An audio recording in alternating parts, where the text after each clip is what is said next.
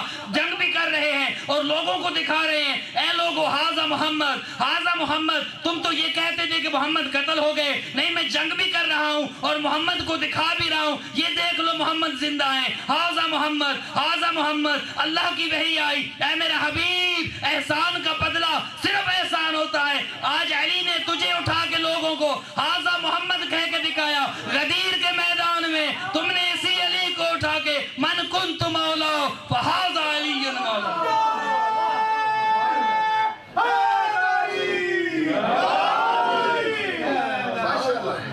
جو فرمائے علی کی قربانیاں ہیں اسلام پہ. علی بھاگنے والوں میں سے نہ تھے، علی اسلام کا تحفظ کرنے والے تھے، علی اسلام کا دفاع کرنے والے تھے. اور یہ حضرات کہ جن کے دلوں میں ایمان نہیں تھا، منافقت تھی. اور یہ منافقت کیسے تھی؟ آپ پوچھ سکتے ہیں کہ یہ منافقت کیسی تھی؟ قرآن میں موجود ہے. یہ ایمان اور نفاق کا قصہ آپ دیکھ لیجئے. خود سورہ توبہ میں اللہ نے ان منافقوں کا تذکرہ کیا ہے. تذکرہ کیا ان منافقوں کا. اے میرا حبیب یہ منافق جو تمہارے آس پاس بیٹھے ہیں وَمِمَّنْ حَوْلَكُمْ مِنَ الْأَعْرَابِ مُنَافِقُونَ. اے میرا حبیب یہ بدو زیادہ تر منافق ہیں، زیادہ تر. وَمِنْ أَهْلِ الْمَدِينَةِ مَرَضُوا عَلَى النِّفَاقِ. سورہ توبہ کی آیت ہے وَمِنْ أَهْلِ الْمَدِينَةِ مَرَضُوا عَلَى النِّفَاقِ. اور یہ مدینے والے جو منافقین کچھ ہیں یہ اپنے نفاق پہ اڑے ہوئے ہیں، اڑے ہوئے ہیں. ان کے دلوں میں علی، یہ واقعہ کربلا ایسے نہیں ہو گیا، ان کے دلوں میں منافقت تھی اور علی سے بغض تھا. لہذا جب جنگ خندق میں علی گئے، علی ابن ابی طالب، اور اسی بات پہ ذکر مصائب انشاءاللہ اس کے بعد. اب حضرت منافقت اگر نہ ہوتی تو یہ بات پہ کیوں تلاش کرتے کہ علی کی کمزوری مل جائے، کوئی علی کی خامی مل جائے، کوئی پیغمبر سے علی کی شکایت کر دیں. یہ اس انتظار میں رہے، لیکن یہی حسرت لے کے دنیا سے چلے گئے. قیامت تک دنیا علی کے فضائل میں نہ شک کر سکتی ہے اور ذرہ برابر نہ شبہ کر سکتی ہے. جنگ خندق میں کہ جب وہ ایک ظالم اور ایک جابر کی جسے دیکھ کے بڑے بڑوں کے اوسان خطا ہو گئے، بڑے بڑے کے پسینے نکل آئے اور کوئی تیار نہیں تھا کہ عمرو بن عبد ود کے مقابلے میں جاتا. پیغمبر نے جب دیکھا، اور وہ واقعہ بہت طویل ہے، فقط انتہائی صرف اشارہ کرنا ہے. پیغمبر نے جب دیکھا کہ کوئی نہیں، اپنے بھائی علی کو اپنے خیمے میں بلایا. کہا یا علی ان میں سے کوئی اس قابل نہیں ہے کہ جو اس ظالم کا، اس فاسق و فاجر کا مقابلہ کر سکے. اے علی آپ نے چونکہ اسلام کی نصرت کا ٹھیکہ اٹھایا ہے، چونکہ آپ نے دعوت ذوالعشیرہ میں میرے ساتھ یہ وعدہ کیا تھا جب 10 سال کا آپ کی عمر تھی کہ یا رسول اللہ آپ کے قدم پر قدم میں آپ کے ساتھ چلوں گا، ایک ایک موقع پر اور ایک ایک لمحے میں آپ کا بھی ساتھ دوں گا اور دین کا بھی ساتھ دوں گا. یا علی اب ان میں سے کسی میں طاقت اور سکت نہیں. علی کو اپنے خیمے میں لے کے گئے اور پیغمبر نے عجیب، یہاں پہ جنگ خندق اور جنگ احزاب کے موقع پہ ایک عجیب واقعہ ہوا. اب دنیا باہر بیٹھی ہے، اصحاب خیام کے باہر ہیں، پتہ نہیں چل رہا کہ اندر خیمے میں دونوں بھائی یا گفتگو کر رہے ہیں یا کیا عمل ہو رہا ہے خیمے کے اندر.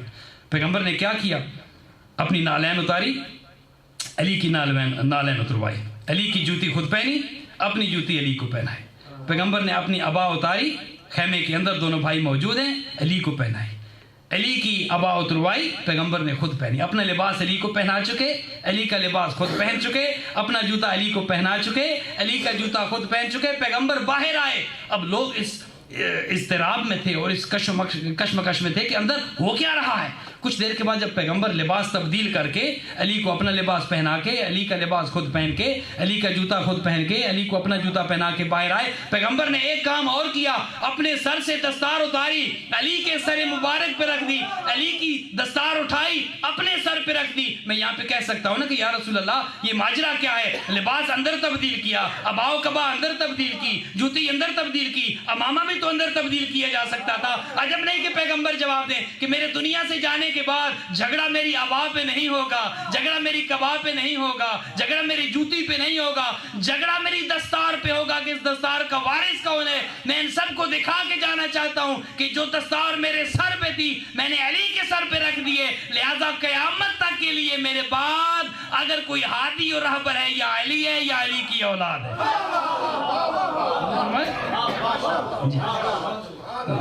جب انہوں نے دیکھا یہ ان کے دلوں میں چونکہ آگ جل رہی تھی، اور یہ آگ جب جلتی ہے تو بعض اوقات محسوس بھی ہوتی ہے، لہذا کہتے ہیں کہ جب آپ کسی کی گفتگو میں حسد دیکھیں، کسی کی جلی بھنی باتیں سنیں تو یہ سمجھ لیں کہ اندر تنور جل رہا ہے، اندر آگ لگی ہے تو دھواں نکل رہا ہے۔ اگر اندر آگ نہ ہوتی تو یہ دھواں کبھی نہ نکلتا۔ انہوں نے کہا جب حضرت علی چلے اس کے مقابلے میں تو یہاں پہ یہ آگے کہا دیکھا یا رسول اللہ، دیکھا آپ تو کہتے تھے علی بڑا عاجز ہے، علی بڑا منکسر المزاج ہے، علی کی عاجزی کی آپ بڑی تعریفیں کرتے تھے، آج دیکھا علی کتنے تکبر سے چل رہے ہیں۔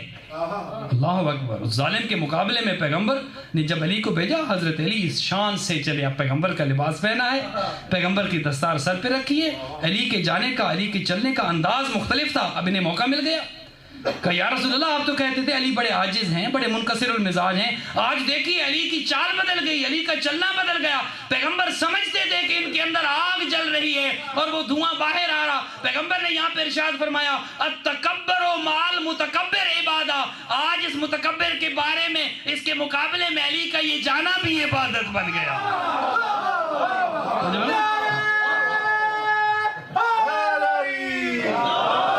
فرمایا کسی متکبر کے مقابلے میں تکبر کرنا بھی عبادت ہے۔ ورد الایمان کلو الی الکفر کلہ، آج کل کا کل ایمان کل کے کل کفر کے مقابلے میں جا رہا ہے۔ یہ وہی بغض تھا، یہ وہی عناد تھا علی اور اولاد علی سے کہ واقعہ کربلا تک پہنچ گیا۔ یہ وہی دشمنی تھی۔ اس کے علی نے کیا کیا تھا؟ علی نے کسی کا ظاہراً کوئی نقصان نہیں کیا، علی نے اسلام کی نصرت کی تھی۔ اور جب غریب شام نے حضرت علی کو خط لکھا تھا اور اس خط میں یہ لکھا تھا کہ آپ آئیے اور میرے ساتھ مقابلہ کر لیں، تو حضرت نے ایک جواب لکھا تھا اور وہ نہج البلاغہ میں وہ خطبہ موجود ہے، آپ اگر وقت ہو تو ضرور پڑھیے اور نہج البلاغہ ضرور پڑھا کریں۔ میرے خیال میں اس کا خطبہ نمبر جو ہے وہ مکتوب نمبر، خط نمبر 64 ہے، شاید 64 نمبر ہے۔ جب معاویہ نے حضرت کو یہ لکھا نا کہ آئیے آپ میرا مقابلہ کر لیں اور آئیے ذرا آپ دیکھ لیتے ہیں کہ کون حق پہ ہے اور کون باطل پہ ہے، کون کسے مارتا ہے اور کون مرتا ہے، حضرت علی نے ایک عجیب جواب لکھا اور ایک جملہ ایسا لکھا، کہا تو یہ کہتا ہے کہ میرے ساتھ مقابلہ کر لے، کیا تو بھول گیا ہے ان دی سیف الذی اعززتہ جدک و خالک و اخیک، اے معاویہ کیا تو بھول گیا ہے میرے ہاتھ میں آج بھی وہی تلوار ہے جس نے تیرے نانا کو بھی قتل کیا، تیرے ماموں کو بھی قتل کیا، تیرے بھائی ولید کو بھی قتل کیا، میرے ہاتھ میں وہی تلوار ہے۔ علی کی طاقت وہی ہے۔ علی اگر آج میدان میں نہیں آتے اس کی وجہ ہے کوئی۔ اور میدان کربلا میں جب لوگ آئے تو کسی نے پوچھا کہ حسین غریب سے کیوں جنگ کرتے ہو؟ جواب کیا ملا؟ حضرت نے جب پوچھا کہ میرے ساتھ کیوں جنگ کرتے ہو، میں نے تمہارا کیا بگاڑا ہے؟ کیا میں تمہارا اچھا امام نہیں ہوں؟ کیا میں نے تمہارے فرائض اور حقوق کی میں کچھ کوتاہی کی ہے؟ تو ان کا جواب کیا تھا؟ بغض لابیک، تمہارے باپ سے دشمنی ہے، تمہارے باپ نے بدر میں ہمارے سب مار دیے، تمہارے باپ نے ہمارے بڑے بڑے سورما مار دیے۔ یہ بغض تھا کہ اہل بیت کو وہاں تک آنا پڑا۔ اور عزیزانو تاریخ میں 3 ایسی بیٹیاں ہیں، کس کس کا ذکر کیا جائے؟ 3 ایسی بیٹیاں ہیں کہ کائنات کے سارے ظلم ایک طرف، ان 3 بیٹیوں کے ظلم ایک طرف، پہلی بیٹی رسول کی بیٹی ہے کہ جس پہ اتنا ظلم کیا گیا کہ اس کو حق نہ ملا، پہلی کو حق سے محروم کیا گیا، بی بی حق مانگتی گئی۔ کس مسجد میں تھی، کس دربار میں تھی؟ وہی دربار تھا نا جہاں پہ خود نبی بیٹھتے تھے، اور جب بی بی جاتی تو نبی کھڑے ہو جاتے، اپنی بیٹی کی تعظیم کرتے۔ پہلی حق مانگتی گئی، حق کسی نے نہ دیا، اور یہ محمد کی بیٹی فاطمہ تھی۔ عزادارو سنو گے دوسری بیٹی کون تھی؟ دوسری علی کی بیٹی تھی جو چادر مانگتی گئی کوفہ و شام کے بازاروں میں، لیکن کسی نے چادر نہ دی۔ اور عزادارو ایک بیٹی اور بھی ہے، پتہ ہے وہ کون بیٹی ہے؟ وہ حسین کی بیٹی ہے جو پانی مانگتی گئی، کسی نے پانی نہ دیا۔ کتنا پانی چاہیے تھا سکینہ کو۔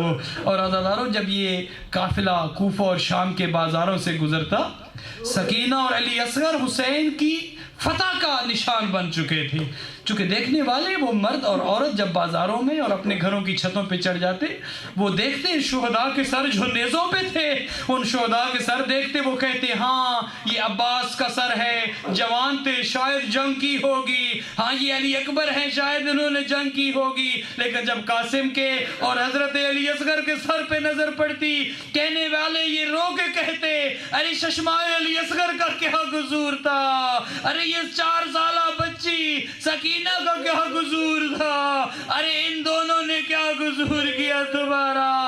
یہ حسین کی کامیابی کی ضمانت بن گئے۔ اور عزادارو یہ قافلہ آگے بڑھتا گیا اور پتہ ہے کہاں کہاں سے گزرا۔ تاریخ یہ کہتی ہے یہ علی و بطول کی بیٹیوں کا قافلہ کہ جن کے سروں پہ چادریں نہیں ہیں، اور وہ مستورات جو بے مکنا و چادر ہیں، انہیں ایک شہر سے نہیں، 2 شہروں سے نہیں، تاریخ یہ کہتی ہے 36 شہروں سے گزارا گیا، جس میں 72 بازار آتے تھے۔ عزادارو سید سجاد کا رونا ایسے نہیں تھا، جب بھی کوئی پوچھتا سید سجاد آپ کا یہ خون بند کیوں نہیں ہوتا، کہتے الشام الشام الشام۔ سید سجاد کس طرح برداشت کرتے؟ علی و بطول کی بیٹیاں جنہیں سورج نے بھی ننگے سر نہ دیکھا تھا، آج بازاروں میں ہے، آج کبھی اس گلی سے کبھی اس گلی سے۔ اور عزادارو یہ قافلہ پہنچا، اجرکم اللہ خدا آپ کا گریہ قبول کرے، جو آنکھ حسین کو روتی ہے کبھی کسی دنیا کے غم میں نہ روئے۔ عزادارو یہ قافلہ شام پہنچا، اور بی بی کلثوم کا یہاں پہ خطبہ ملتا ہے۔ بی بی نے کہا ظالمو تم نے بہت ظلم کیے، ہمارے مردوں کو شہید کر دیا، اور تم نے ہمارے بچوں کو بھی نہ چھیڑا۔ اے ظالمو اب ایک احسان یہ کر دو، ان شہداء کے سروں کو آگے لے جاؤ تاکہ یہ جو تماشا دیکھنے آئے ہیں یہ شہداء کے سروں کو دیکھیں، ہمارے بے مکنا و چادر سروں کو نہ دیکھیں۔ ان ظالموں نے بجائے اس کے کہ سروں کو آگے لے جاتے، یہ سروں کو پیچھے لے آئے، مستورات کے بالکل قریب لے آئے۔ اب بی بی زینب اس دروازے پہ پہنچی ہیں، اللہ آپ کو لے جائے اور آپ شام جائیں، آپ اس باب الساعات کو دیکھیں جہاں پہ علی و بطول کی بیٹیاں جو کبھی کھڑی ہونے کی عادی نہ تھی، عزادارو 3 گھنٹے کھڑا رکھا گیا۔ اور کیا کہا گیا؟ کہا نہیں ابھی دربار نہیں سجا، ابھی کرسیاں نہیں لگی، ابھی یزید شراب میں مست نہیں ہوا۔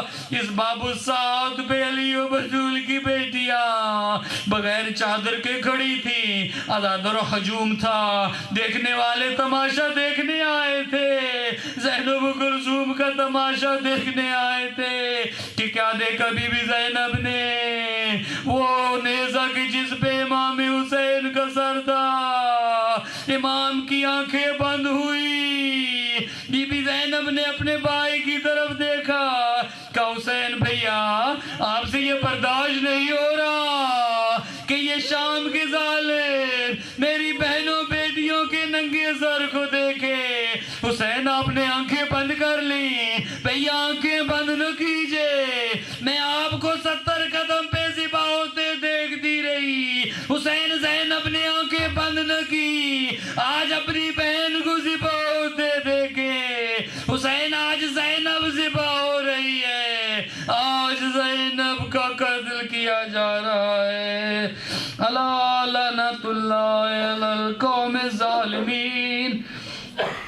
وَسَيَعْلَمُ الَّذِينَ ظَلَمُوا أَيَّ مُنْقَلِبٍ يَنْقَلِبُونَ ماتم حسین. Ya Hussein, Ya Hussein, Ya Hussein, Ya Hussein, Ya Hussein.